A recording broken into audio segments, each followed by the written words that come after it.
Hello friends, welcome back to my channel Gyan Sankalp. तो friends, मैं आप लोगों को न्याय टॉपिक पढ़ा रही हूँ। मैंने इससे पहले पिछले दो वीडियो मैंने डाल चुकी है इससे रिलेटेड। ये आज मेरी न्याय पे तीसरी वीडियो है। तो आप इस वीडियो देखने से पहले आप मेरे पिछले दो वीडियो को देख लीजिएगा, तो आपको टॉपिक अच्छा समझ में आ जाएगा, अच्छे से समझ में आ जाएगा। सो फ्रेंड्स, मैं एक बार फिर बोलना चाहूँगी, अगर आपको मेरी वीडियो अच्छी लगती है तो प्लीज़ मेरे चैनल को सब्सक्राइब करें, मेरे वीडियो को लाइक करें और अपने फ्रेंड में शेयर करें। ठीक है, तो हम आज स्टार्ट करेंगे रॉल्स का न्याय। तो रॉल्स के न्याय का स्रोत, अभी रॉल्स का न्याय का स्रोत क्या है? तो बेंथम का न्याय जो था वो परिणामवादी, जबकि रॉल्स का सिद्धांत परिणाम निरपेक्ष है। डिटोनोलॉजिकल, जिसमें प्रक्रिया पर अत्यधिक बल दिया गया है। रॉल्स अमेरिका के हार्वर्ड विश्वविद्यालय में दर्शन शास्त्र के प्रोफेसर थे। रॉल्स का न्याय कांट के आदर्शवादी विचार पर आधारित है। रॉल्स का प्रसिद्ध कथन आत्मन साध्य से पहले, the self is prior to its end. So Kant की मान्यता व्यक्ति स्वयं में साध्य है से प्रभावित है। रॉल्स ने व्यक्ति की गरिमा को अत्यधिक महत्वपूर्ण माना। रॉल्स ने समाज में पारस्परिक लाभ के लिए एक सहयोगात्मक चेष्टा की संकल्पना की।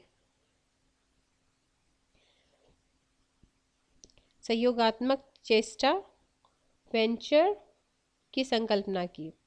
रॉल्स के न्याय का आधार, रॉल्स का न्याय कांट के आदर्शवादी सिद्धांतों से प्रभावित है। उसने कांट की इस मान्यता को स्वीकार किया है कि व्यक्ति स्वयं में साध्य है, इसलिए उन्होंने कहा है कि आत्मन साध्य से पहले है। अतः रॉल्स के लिए प्रत्येक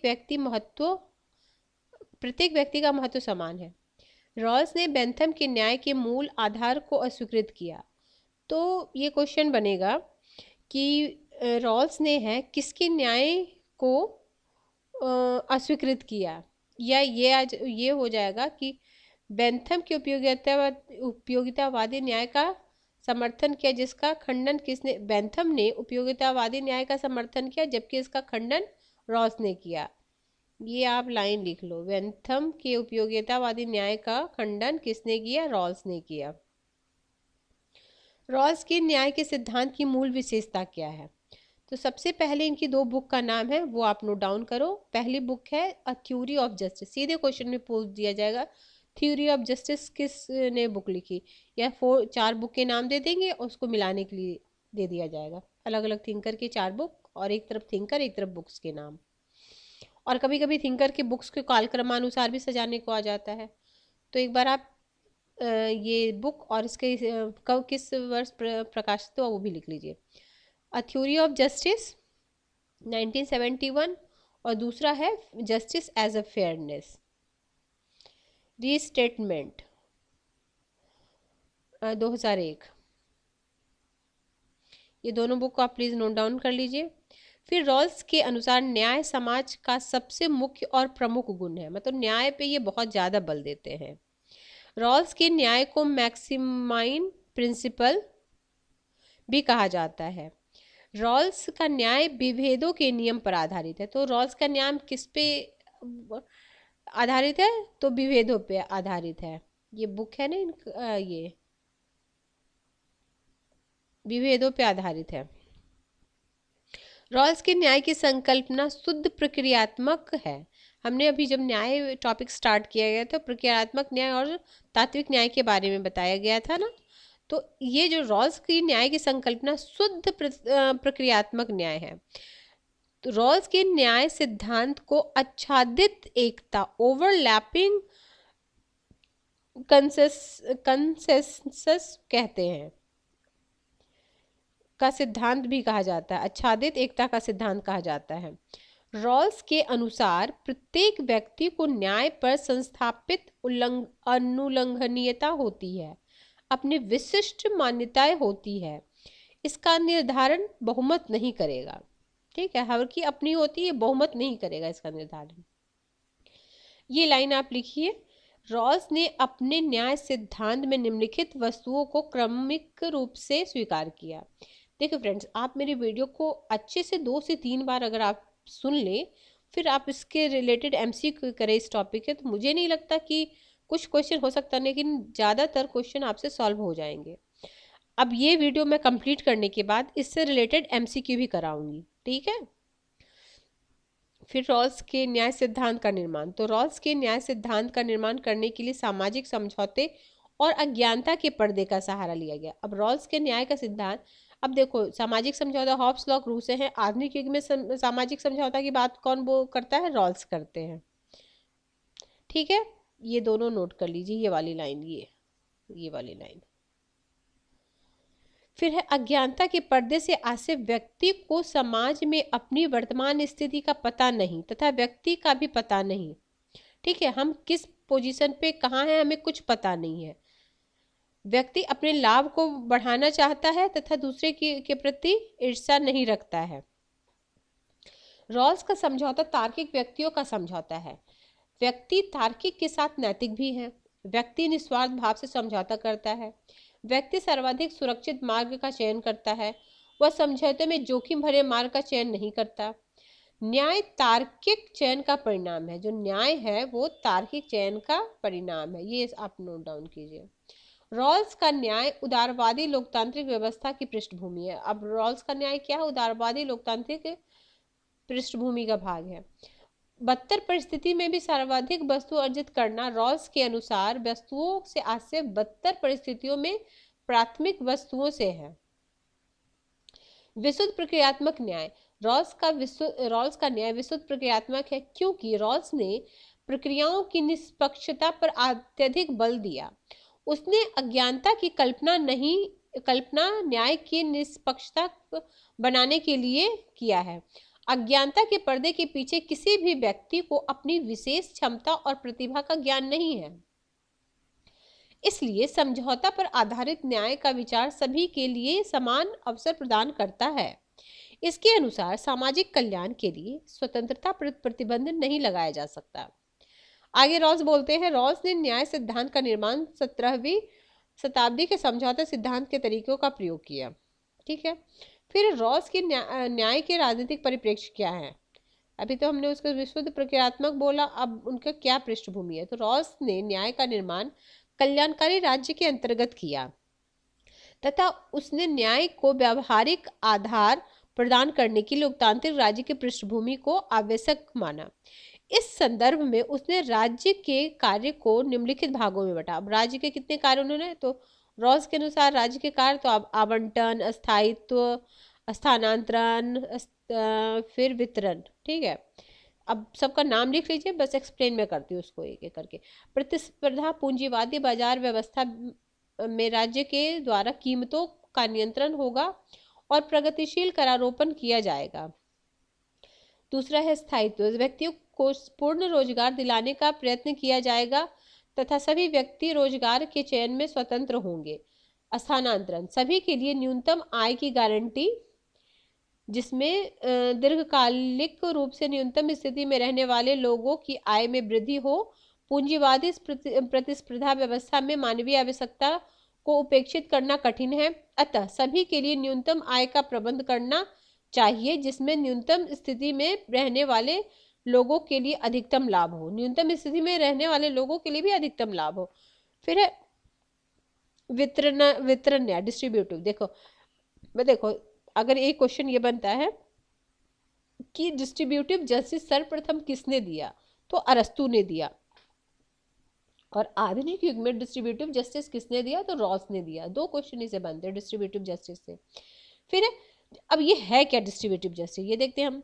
तो समाज में संपत्ति का केंद्रीकरण वितरण यदि एक सीमा से अधिक हो जाए तो स्वतंत्रता और समानता, अवसर की समानता पर खतरा उत्पन्न हो जाएगा। अतः रॉल्स ने उत्तराधिकार की संपत्ति और उपहारों के संदर्भ में भी करारोपण का समर्थन किया।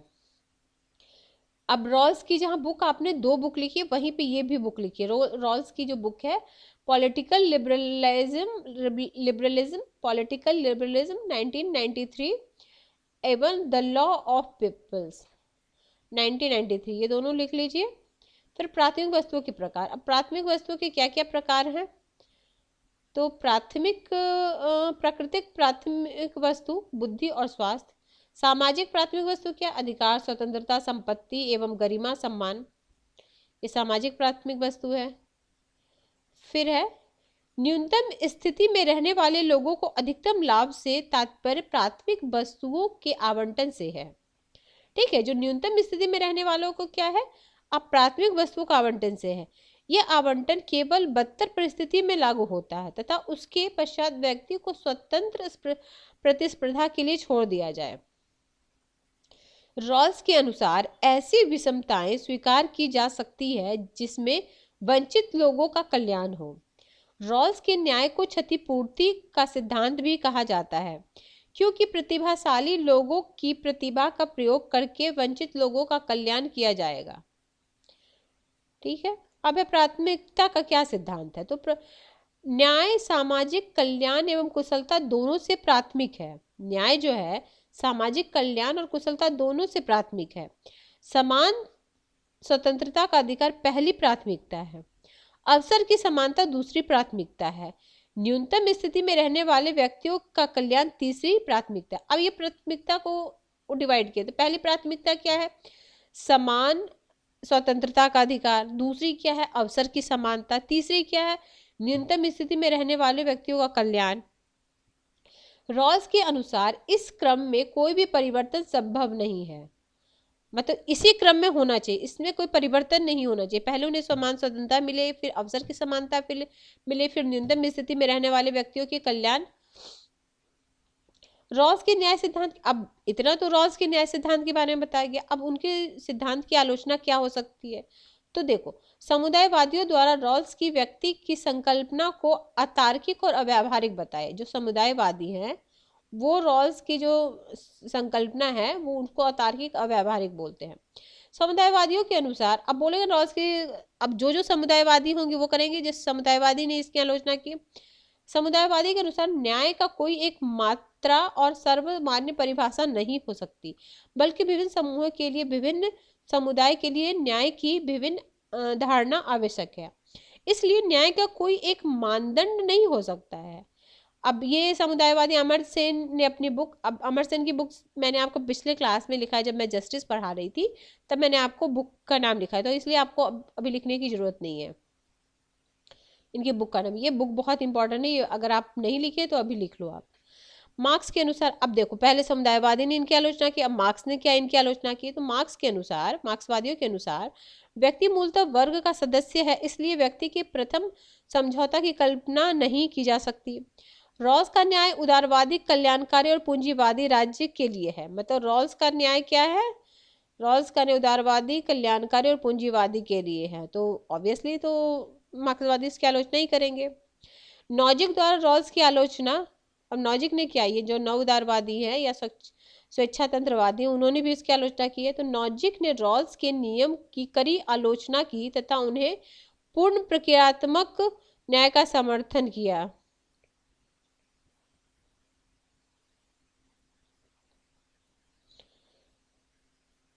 देखो, अब नॉजिक की मूल मान्यता निम्नलिखित है। अब नॉजिक का देखो क्या है उनकी मान्यता। तो उनकी मान्यता है, आरंभिक स्थिति में संसार की वस्तुओं पर किसी का नियंत्रण नहीं है। जब आरंभ में है तो उसमें किसी की उसकी नियंत्रण नहीं है। व्यक्ति अपनी प्रतिभा एवं क्षमता द्वारा उन वस्तुओं को स्थापित करता है। व्यक्ति द्वारा अर्जित संपत्ति उसके व्यक्तित्व का भाग है। नॉजिक के अनुसार व्यक्ति, ये वाला नॉजिक की मान्यता लिख के, अब नॉजिक के अनुसार मैं न्याय बताने जा रही हूँ। अभी तक तो मैंने रॉल्स के बारे में बताया, अब नॉजिक क्या बोलते हैं न्याय के बारे में, उसके बारे में मैं बता रही हूँ। फिर व्यक्ति द्वारा अर्जित संपत्ति उसके व्यक्तित्व का भाग है। नॉजिक ने के अनुसार व्यक्ति को असीमित संपत्ति अर्जित करने का अधिकार, वो कितना भी चाहे अपनी क्षमता से वो खुद अर्जित कर सकता है, उस पे किसी का नियंत्रण नहीं रहेगा। इस संपत्ति को स्थानांतरित करने का भी अधिकार है, बशर्ते संपत्ति का स्थानांतर, मतलब वो वैध रूप से अगर जो भी अर्जित किया हो उसको वो वैध मानते हैं। अगर अवैध तरीके से तो उस पर कानूनी कार्रवाई, अगर वैध तरीके से हो रहा हो तो उस पर कोई कोई प्रॉब्लम नहीं है, कोई दिक्कत नहीं होनी चाहिए। फिर आगे नॉजिक ने पूर्णतः बाजारवादी अर्थव्यवस्था का समर्थन किया। उसके उसके न्याय का मूल आधार जैसा जो चयन करे, जैसा जिसका चयन किया जाए, ये लाइन लिख लो। जैसा जो चयन करे, जैसा जिसका चयन किया जाए। नॉजिक ने न्यूनतम नकारात्मक राज्य का समर्थन किया। नॉजिक या न्यूनतम नकारात्मक राज्य का समर्थन करते हुए कहा है कि राज्य का काल केवल विधि व्यवस्था बनाए रखना है, बाह्य शत्रुओं से नागरिकों की रक्षा करना है। इसलिए इसने प्रगतिशील करारोपण के सिद्धांत का, जो हम लोग टैक्स देते हैं उसका भी ये खंडन करते हैं कि जैसे हमारे पास संपत्ति अगर जिसके पास ज़्यादा है उसके लिए टैक्स गवर्नमेंट करती है, उस टैक्स से जो गरीब है उनके लिए अलग अलग योजनाएं बनाती है, तो इस बात का वो खंडन करते हैं। नॉजिक बोलते हैं कि व्यक्ति अपनी मेहनत, अपनी परिश्रम से जो कमाया, अगर वो वैध तरीके से कमाया तो उस पर कोई टैक्स नहीं होना चाहिए। और ये नकारात्मक स्वतंत्रता की बात करें नॉजिक, किसी से बात आपको समझ में आई है? मैंने स्वतंत्रता टॉपिक पहले ही आप लोगों को करा चुकी हूँ, तो अगर आपको ये लाइन समझनी है तो आप मेरे उस वीडियो को देखिए। फिर है उनकी बुक का नाम, ये बुक उनका लिख लीजिए। जैसे आपने नॉजिक लिखा ना, उसी के आगे में एक मिनट, ऐसे ऐसे इनकी बुक का नाम लिख लीजिए आप ऊपर में। State, anarchy and utopia. राज्य केवल उतना करारोपण करेगा जितना विधि व्यवस्था बनाए रखने लिए, राज्य की सुरक्षा के लिए, मतलब अगर टैक्स भी करो तो उतना करो जिससे तुम विधि व्यवस्था को बनाए रखो, बाकी कामों के लिए नहीं। ठीक है। समुदायवादियों के अनुसार न्याय। अब हम समुदायवादियों के अनुसार न्याय पूछेंगे, वो न्याय बोलते हैं। तो न्याय के समुदायवादी दृष्टिकोण के अनुसार सामाजिक वस्तुओं का ऐसा वितरण होना चाहिए जिसमें समुदाय के प्रति व्यक्ति की प्रतिबद्धता निहित हो। इस सिद्धांत का समर्थन कौन कौन किए हैं? मार्टियर, माइकल सैंडल समुदायवादी विचारक हैं। माइकल वॉल्जर भी समुदायवादी। देखो अब आप ये पढ़ो ना कि समुदायवादियों के अनुसार न्याय, अब इससे आपको ये भी समझ में आ जाएगा कि कौन से किस विचारधारा के थिंकर हैं। ये भी बहुत लोगों को कंफ्यूजन करता है, तो आप बार बार जैसे जैसे मैं टॉपिक पढ़ाते जाऊंगी बार बार इन लोगों का नाम आएगा, तो फिर आपको ध्यान में आ जाएगा कि कौन से समुदायवादी हैं, कौन से मार्क्सवादी हैं, कौन से उदारवादी हैं। ठीक है, अब आप ये लिख लो, ये समुदायवादी हैं। मतलब समुदायवादी से तो बस यही क्वेश्चन पूछ देता है, इनमें से कौन से विचारक समुदायवादी हैं। इस दृष्टिकोण के अनुसार समुदाय का हित उनकी ऐतिहासिक एवं सामाजिक पहचान में व्यक्त होता है। समुदायवादियों ने रॉल्स के न्याय सिद्धांत की आलोचना की है। इधर हमने पढ़ा था ना ये समुदायवादी ऊपर, इनकी आलोचना, ये रॉल्स के न्याय से, हाँ यहाँ पे समुदायवादियों के अनुसार, तो ये सब वही सी बात को बोल रहे हैं, रॉल्स ने आलोचना की है। ठीक है। फिर है मैकिंटायर ने अपनी बुक आफ्टर वर्च्यू, ये लिख लो, मैकिंटायर की बुक का नाम लिख लो, आफ्टर वर्च्यू, में समुदायवादी के नैतिक आधार पर बल दिया। उन्होंने व्यक्ति के स्वायत्तता, ऑटोनोमस की आलोचना की। कहा है कि व्यक्ति का व्यक्तित्व उसकी सामाजिक परंपराओं, सोशल प्रैक्टिस में विकसित होता है और इसी के माध्यम से सद्गुण अर्जित होता है। फिर है मैकेंटायर की दूसरी बुक का नाम है हु जस्टिस विच रैशनैलिटी, ये भी लिख लो आप कि दोनों बुक का नाम। फिर आगे है माइकल सैंडर, हाँ माइकल सैंडर की बुक का नाम लिखो, liberalism and the limit of justice. इन लोग की बुक का ही नाम पूछते हैं, लिख लो इनका। फिर है ये क्या बोलते हैं, रॉल्स की तार्किक प्रणाली की आलोचना की। अब समुदायवादी है तो उसकी आलोचना नहीं करेंगे, ठीक है। फिर है विवेकशील करता है तथा मूल स्थिति की आलोचना की और कहा है कि व्यक्ति के चरित्र को समझने के लिए उसकी सांस्कृतिक और समुदाय को जाना। जैसे वो बोलते हैं ना, हमें कुछ पता ना हो कि व्यक्ति किस स्थिति में, रॉल्स ऐसा बोलते हैं ना, हम नहीं जानते कि हम किस स्थिति में, तो ये बोलते हैं सांस्कृतिक समुदाय की जानकारी की आवश्यक है व्यक्ति के चरित्र को समझने के लिए। फिर है माइकल वॉल्जर, ये तो बुक बहुत इंपॉर्टेंट है, बहुत बार पूछा गया है। Sphere of justice, Walzer. आजकल तो बहुत सारे एग्जामों में, जैसे ये तो स्फेयर ऑफ जस्टिस हम जानते हैं, तो इस बुक का पूरा नाम क्या है ये भी पूछ लेते हैं। तो इस बुक का पूरा नाम स्पेयर ऑफ जस्टिस ऐसे करके a defence of pluralism and equality, ये लिख लीजिए आप। जैसे हाई नेट वेट के एग्जाम में इसके पूरे नाम भी कभी कभी पूछ लिए जाते हैं। ऐसे टीजीटी में तो ऐसा नहीं मतलब है, लेकिन नेट वाले एग्जाम में पूछ लेते हैं। ठीक है, फिर वॉल्जर के अनुसार न्याय का सिद्धांत सरल समानता सिंपल इक्वालिटी के आधार पर नहीं वरन जटिल समानता कॉम्प्लेक्स इक्वालिटी के आधार पर है। तो क्या है, ये सिंपल इक्वालिटी नहीं, ये क्या बोलते हैं, कॉम्प्लेक्स इक्वालिटी की बात करते हैं माइकल वॉल्जर। फिर रॉल्स की बुक का नाम हम लिख चुके हैं, इसमें ये दिए। फिर अमरसेन के बारे में हम देखते हैं। तो इन्होंने कैपेबिलिटी अप्रोच क्षमता पद्धति को अपनाया है। तो ये जो अमर्त्य है किसको अपनाते हैं, कैपेबिलिटी अप्रोच क्षमता को।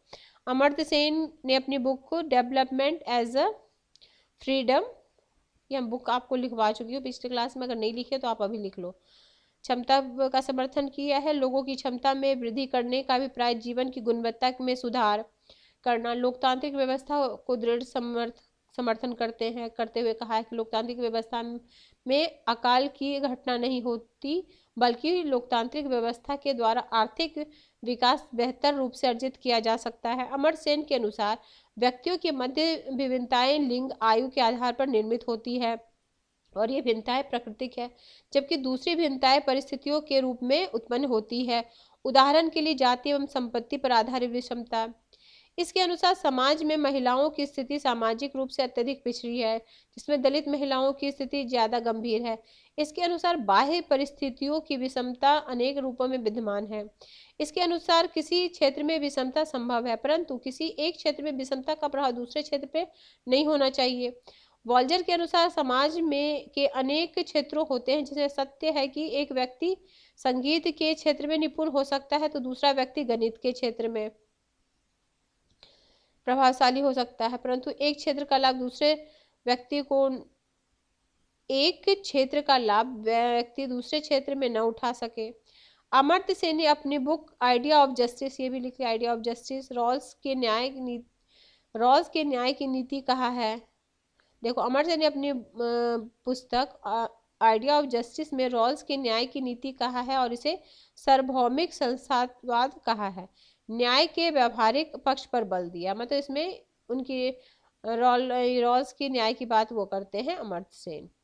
तो फ्रेंड्स, हमारा ये जस्टिस टॉपिक कंप्लीट होता है। फ्रेंड्स, अगर आपको मेरी वीडियो पसंद आती है तो प्लीज़ मेरे चैनल को सब्सक्राइब करें, मेरे वीडियो को लाइक करें। Okay, till then bye bye, see you in next video.